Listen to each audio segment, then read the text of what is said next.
Hola, este es Aku, presentándose rápidamente solo para mencionar que lo que se verá a continuación es la recopilación de la historia de NWA, que se estuvo narrando en las reseñas de los álbums que estuve haciendo, por lo que te invito a apoyar los vídeos originales de donde proviene esto, así que sin más que decir muchas gracias y disfruta del video. A lo largo de los años el hip hop ha tenido artistas y grupos que han dejado un legado imborrable, ya sea en la cultura popular o entre los mismos raperos que los usaron de inspiración para empezar en sus propias carreras, pero así como todo en esta vida, se tiene que comenzar con algo. En este caso veremos el inicio de la carrera de uno de mis grupos favoritos del hip hop, que no solo marcaron un antes y un después, sino que también presentaron a 4 de los MCs más importantes de la historia.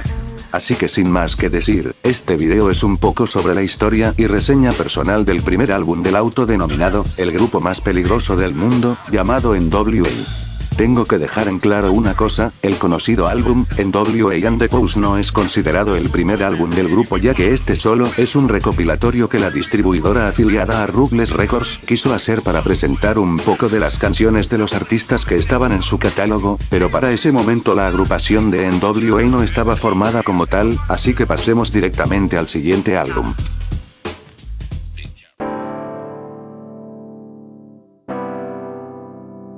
Era 1988 Eazy-E, Dr. Dre, Ice Cube y Arabian Prince ya venían de haber hecho pequeños singles que publicaron en 1987 y que habían sido éxitos locales, pero que aún les faltaba pulir algunas cosas. Para el siguiente álbum que se estaba desarrollando llegaron 3 personas que también se volverían clave para el desarrollo. Estos serían DJ Yola, un gran amigo de Dr. Dre que había trabajado con él en un grupo anterior, MC Ren, quien era un amigo de Eazy-E, que curiosamente aparece en la foto del álbum de NWA and the Posse, pero sin tener participación en ese momento, y por último pero no menos importante, de D.O.C., un rapero de Texas que ya había salido en el álbum anterior y que Dr. Dre había conocido y quedó impresionado por la lírica y el flow que tenía.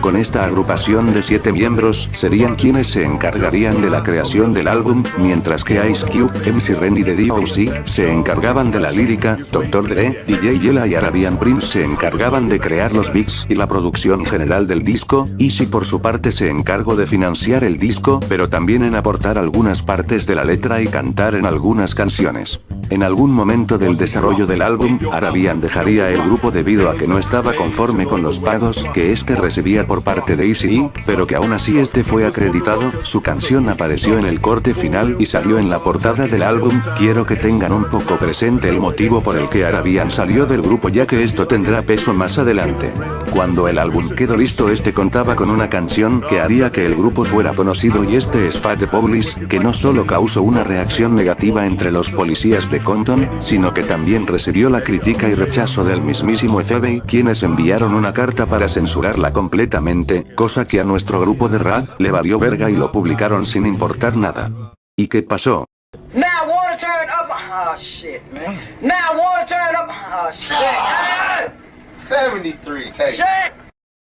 Aunque el álbum fue duramente criticado por su contenido explícito y blasfémico hacia casi cualquier cosa que se mueva, el álbum logró ser disco de platino, ya que este pudo hacer 1 millón de ventas a pesar de que la radio ni la televisión lo publicitaran, ya que estos se negaban a mostrar algo tan políticamente incorrecto y agresivo para la sociedad, lo cual es impresionante para la época y sabiendo cómo era la censura en ese entonces.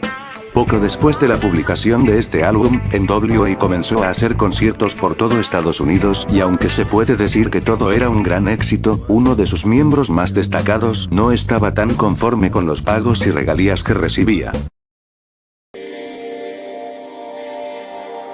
Ice Cube no estaba para nada contento con los pagos que recibía por parte de Jerry Heller e Eazy-E, ya que solo le pagaron la cantidad de $32,000 a pesar de que Straight Outta Compton haya sido un éxito comercial y él haya escrito la mayoría de canciones de ese álbum y del álbum en solitario de Eazy-E, llamado Eazy Dosset, lo que hizo que él, con ayuda de un abogado, vieran que el contrato que Ice Cube tenía no lo reconocía como miembro del grupo, por lo que este tomaría la dura decisión de salirse del grupo y por ende de la disquera Ruthless Records de Eazy-E, a su vez poniendo una demanda que se resolvió fuera de tribunales por las regalías de las canciones.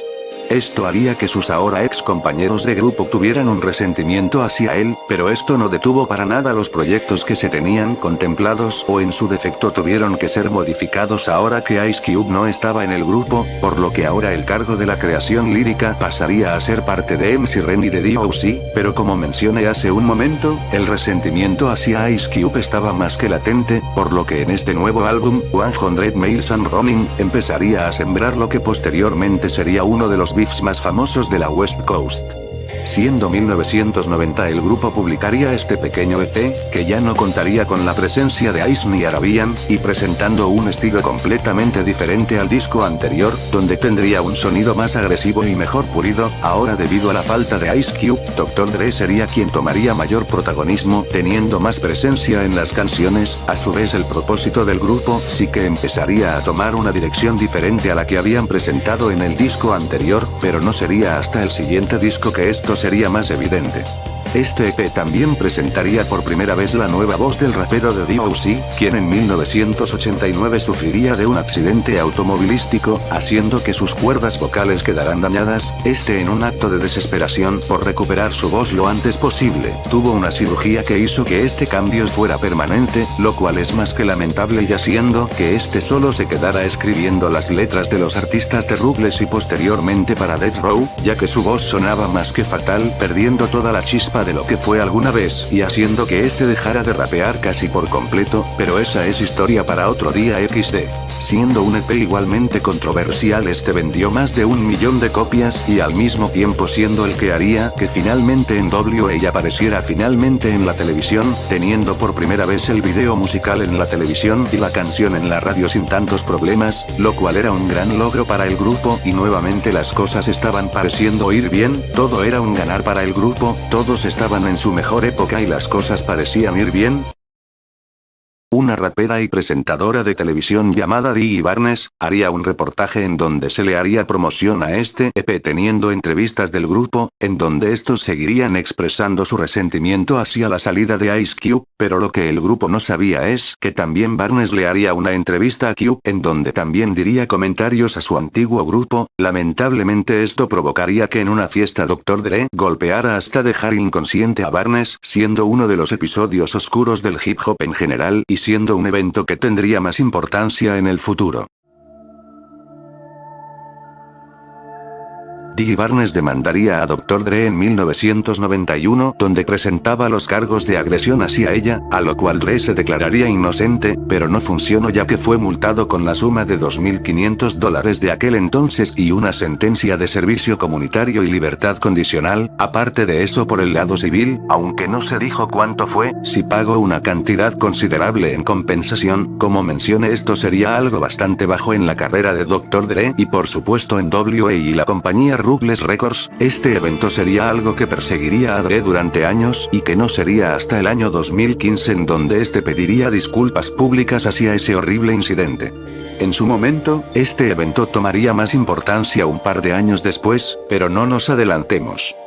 Paralelamente, durante el desarrollo de este álbum, el grupo conocería a uno de los grupos de rock más importantes de los 90s llamados Guns N' Roses, en donde se llegó a contemplar en que el grupo NWA fuera telonero de ellos, lo cual era una idea que todos querían, pero el representante y cofundado Jerry Heller rechazó porque no lo veía factible según él. Esto sería uno de los tantos peros que metía este representante en el grupo y que estaba ocasionando tensiones entre varios miembros del grupo, así como no dejar que Dr. Dre experimentara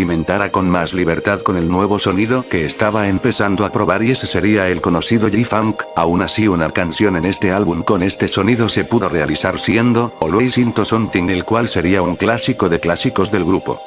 A Feel for Sagin es el título de este álbum, uno que al igual que sus antecesores, seguía siendo igual de polémico y con letras que cada vez más pasaban la línea de lo incorrecto, siendo nuevamente un álbum con misoginia, alabar la vida de la calle, ser racistas incluso con los mismos negros, soltando comentarios más que despectivos hacia ellos mismos, ser provocativos hacia todo lo que se mueva y claro, tiraderas hacia Ice Cube. Para cuando el álbum salió a la venta, nuevamente volvió a ser número 1, teniendo el millón de ventas en menos de una una semana, lo cual significaba que el trabajo de ellos había sido bastante esperado tanto por los fans que estaban ansiosos, como gente conservadora y medios televisivos para destrozarlo con la crítica, pero como sabemos, a nuestro grupo realmente no le importaba una mierda la crítica de la gente, ellos sabían que sus discos eran más que buenos por la excelente producción y lírica que tenía. Pero como lo dije hace un momento y en el video anterior, el grupo ya había perdido el sentido de mandar un mensaje hacia la sociedad, como lo hicieron en Straight Outta Compton. Ice Cube aportaba ese lado crítico al grupo, donde trataba de relatar la realidad, o por lo menos hacer una burla de la vida cotidiana de las pandillas de la ciudad, cosa que el resto del grupo nunca captó realmente y solo hacían canciones con letra con muchas cosas polémicas para provocar a la multitud. Aún así tengo que admitir que este es fácilmente el que yo considero la obra maestra del grupo, no solo porque fuera el último álbum, sino que realmente escuchamos como Dr. Dre y D.A. estaban en la creación de sonidos muchísimo más pulidos, y en donde se empezaría a experimentar con el G-Funk, el cual en este álbum aún estaría en pañales, pero ya mostrando todo su potencial que apenas estaba surgiendo. Este álbum también sería bastante interesante en su temática, mientras que la primera mitad tiene sus canciones gangstas sobre las pandillas, también sería bastante racistas hacia la misma comunidad afroamericana, la segunda mitad sería uno de los lados más misóginos y crudos que he escuchado hasta el momento. También tenemos que aclarar que este álbum nuevamente vuelve a tener comentarios contra Ice Cube, donde se referirían a él como Benedict Arnold, quien es un personaje infame en la historia de Estados Unidos por ser alguien que traicionó a su país para aliarse con el enemigo. ¿Y por qué se le dio este peculiar apodo?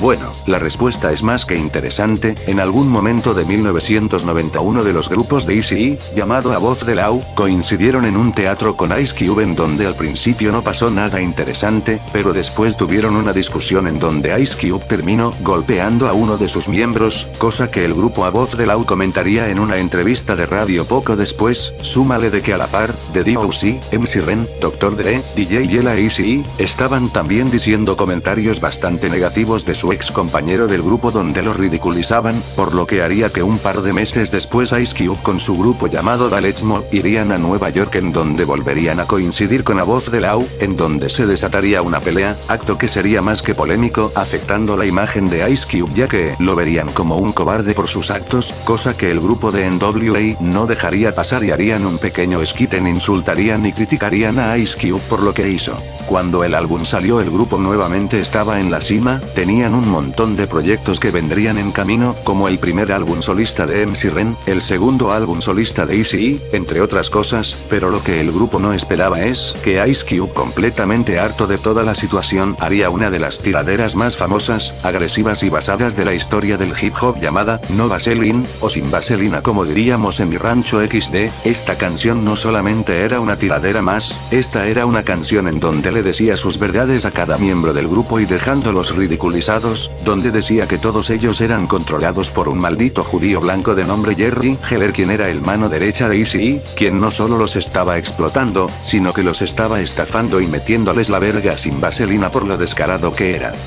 Sin duda esta sería una canción tan ofensiva que haría que Ice Cube se metiera en varias controversias por lo dura de sus letras, calificándolo de antisemita por sus comentarios hacia Jerry donde resaltaba que era judío, también de que su letra era muy explícita por lo directa que era. Si no me equivoco, Ice Cube incluso fue demandado por la JDL, que era la Liga de Defensa Judía, pero eso era lo de menos, el daño ya estaba hecho y por dentro el grupo de NWA comenzaba por desmoronarse. El rapero de D.O.C. sería el primero en realmente levantar una ceja y este revisaría su contrato con un abogado en donde le revelaría que no estaba ganando nada de su disco y que la mayoría de regalías se las quedaban Eazy y Jerry, cosa que le comentaría a Dr. Dre para que también revisara su contrato, y para sorpresa de nadie, también estaba siendo estafado, lo que haría que él quisiera hablar con Eazy para tener una reunión y poder aclarar las cosas, pero Eazy solo le daba largas o directamente lo ignoraba, cosa que molestaría a Dr. Dre y le daría un ultimátum, o despedía a Jerry o Dre se iba, a lo que Eazy solo le dijo, no puedo despedir a Jerry. Obviamente esto dejaría decepcionado a Dr. Dre porque más que una traición era una mentada de madre a su amistad y confianza, esto haría que Dr. Dre quisiera salirse cuanto antes del sello, pero no podía, su contrato no se lo permitía y estaba firmado para estar en el sello varios años más, pero a la par de lo que pasaba, entraría a la historia otra persona más que importante en la historia del hip hop, y este sería el polémico Suge Knight, también apodado por muchos como el Diablo, un guardaespaldas en ese momento quien ya era conocido por ser bastante agresivo por sus técnicas de intimidación. Este se estaba reuniendo con The D.O.C. para la creación de un nuevo sello discográfico, donde posteriormente Dr. Dre lo conocería y le pedirían a Suge que intimidara a Eazy para liberarlos del sello, cosa que sucedió. Dr. Dre llamaría a Eazy para una reunión, pero esto solo era una trampa para Eazy, en donde se reunió con Suge, quien le pidió a Eazy que soltara a Dr. Dre de su sello. Eazy se negó obviamente, pero Suge simplemente le dio una nota a Eazy en donde supuestamente venía la dirección de la casa de la madre de Eazy, cosa que haría que Eazy firmara y liberaría a Dr. Dre, de D.O.C. y Michelle Lee, quien era la novia de Dr. Dre en ese entonces y también estaba en el sello. Esto haría que se formara otro de los sellos discográficos más importantes de los 90s llamado Death Row Record, y finalizando con la amistad de Eazy con Dre de D.O.C. Por entrevistas se menciona que Eazy quería continuar el grupo con MC Ren y DJ Yella, pero en 1992 Dr. Dre sacaría su álbum debut como solista llamado The Chronic, en donde haría algunas canciones en contra de Eazy, por lo que este le respondería pero necesitaba apoyo, por lo que recurrió con Ren para que se uniera, pero este se negó rotundamente a participar en esa pelea porque Dre es su amigo y aparte de eso, Ren estuvo en Death Row mientras Dr. Dre hacía el álbum, por lo que para Eazy sería obviamente una traición, lo que haría que estos terminaran peleados y por ende NWA pasaría a disolverse. Durante este último periodo, Eazy primero sacaría algunos álbums o bueno, en este caso serían EP, en donde en el primero llamado 5150, John Ford Asig diría algunas palabras de manera indirecta hacia Dre, pero después de que Dr. Dre publicara The Chronic, Eazy publicaría el clásico It's on Dr. Dre 187 Un Killa, donde este se burlaría de Dr. Dre y Snoop Dogg ya que no importaba cuánto lo insultaran, Eazy ganaba regalías de su álbum, debido a que en el momento en el que firmó para liberar a Dr. Dre, este dio una firma falsa, por lo que Dr. Dre aún era parte del sello Ruthless y por ende las regalías que tenía se iban a Eazy también. Ese Eazy realmente era un genio XD. Aún así, en algún momento de 1994 Eazy primero se encontraría con Ice Cube en Nueva York, donde ambos tendrían una plática acalorada, pero después resolviendo sus diferencias y volviendo a reconciliar su amistad, también de que hablaron sobre reunir a todos y seguir con NWA, lo cual era algo que les entusiasmaba bastante. Paralelamente Eazy volvería a reconciliarse con MC Ren y grabarían una nueva canción juntos, donde mencionan a NWA como grupo activo ya que ese era el plan, aunque para ese momento aún estaba la pelea contra Dr. Dre y The D.O.C., pero parecía que todo se resolvería. Lamentablemente poco después Eazy sería diagnosticado con VIH-Sida, por lo que tristemente dejaría este mundo el 26 de marzo de 1995 a la edad de 30 años. Esto sería una noticia que conmocionó al mundo del rap ya que era el padrino del gangsta rap, una de las figuras pioneras en este género e importantes debido a que puso a la costa oeste en el mapa y que lamentablemente ya no estaba ahora. Aún así las cosas serían medianamente positivas y en 1999 NWA se volvería a reunir para sacar la canción llamada Chin Check, donde el rapero Snoop Dogg supliría a Eazy primero, siendo esta oficialmente la última canción del grupo y por ende terminando con un capítulo del mundo del rap y el movimiento hip hop. Descansa en paz Eric Bright Eazy.